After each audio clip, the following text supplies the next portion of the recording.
একটা মেয়ে আর একটা টুনি পাখি খুব বন্ধু ছিল অনেক দিন থেকে। যখনই এই মেয়েটা একটু বিপদে পড়তো তখনই সে টুনি পাখিকে ডাকতো আর কিছুক্ষণ বসে কথা।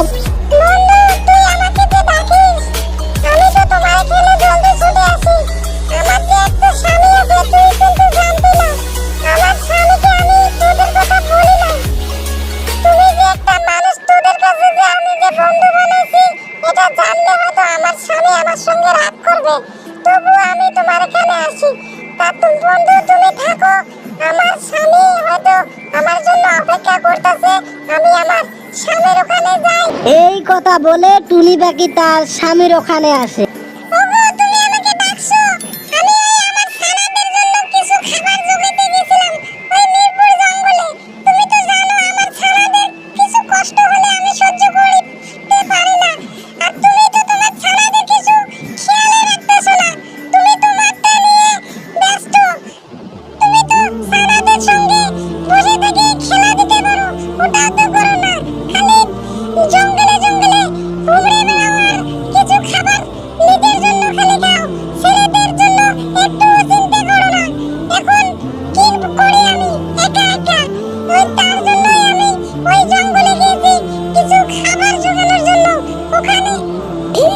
আজকে আমি যাব যে ছানাদের খাতে আমি কিছু খাবার জুটিয়ে নিয়ে যাচ্ছি। ওই জঙ্গলে আমি যাব, দেখি ওই জঙ্গলে খাবার আছে কিনা।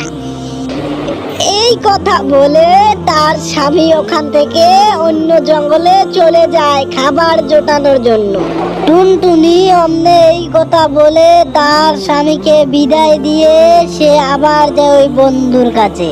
তার ছানারা ওখানে বসে বসে কান্না করতো আর তার মায়ের অপেক্ষা করত। তখনই তার মা ওখানে জলদি ছুটে আসে। তার ছেলে মেয়েদের কান্না দেখে সে সইতে না পারে, তার বন্ধুকে বলে অমনি চলে আসে ওই ছানার ওখানে। শোনা বাচ্চারা আমার, এভাবে কান্না করিস না, তোদের বাবা তোদের সাথে খাবার সংগ্রহ করতে গিয়েছে ওই মিরপুর জঙ্গলে। তোর বাবা আসবে আর বেশিক্ষণ সময় লাগবে না, আসলেই তোরা খাবার পাবি। আর মারা এভাবে কান্না করিস না, এই দিক দিয়ে শিকারীরা যাওয়া আসা করে। এইভাবে তাদের ছানাকে বলতে তখনই একটা শিকারী হাতে ডায়না নিয়ে ওখান দিয়ে যাইতেছিল। তখনই টুনি দেখতে পায় তাকে। দেখতে পেয়েও না দেখার ভান করে তার বাচ্চাদেরকে সান্ত্বনা দিতে থাকে। তারপরে যখন ওই শিকারী যখন ওখান থেকে চলে যায়, তারপরে ছেলে মেয়েদের শিকারীর ভয়ে টুনি পাখি ওখান থেকে বাচ্চাদেরকে নিয়ে আলাদা জঙ্গলের দিকে যাইতে লাগে। হাঁটতে হাঁটতে তারা হঠাৎ এক আপেল গাছ দেখতে পায়।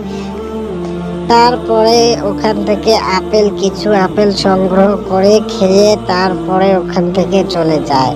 হঠাৎ ওই শিকারের চোখে ওই টুনি পাখির বাচ্চাদের বাপকে। শিকারি তখন তার বাপকে দেখা পেয়ে অনেক কাকতি মিনতি করলো তার বাবা, সে অমনি মেরে দিল তাকে। অমনি শিকারি তাকে নিয়ে চলে যায় ওখান থেকে।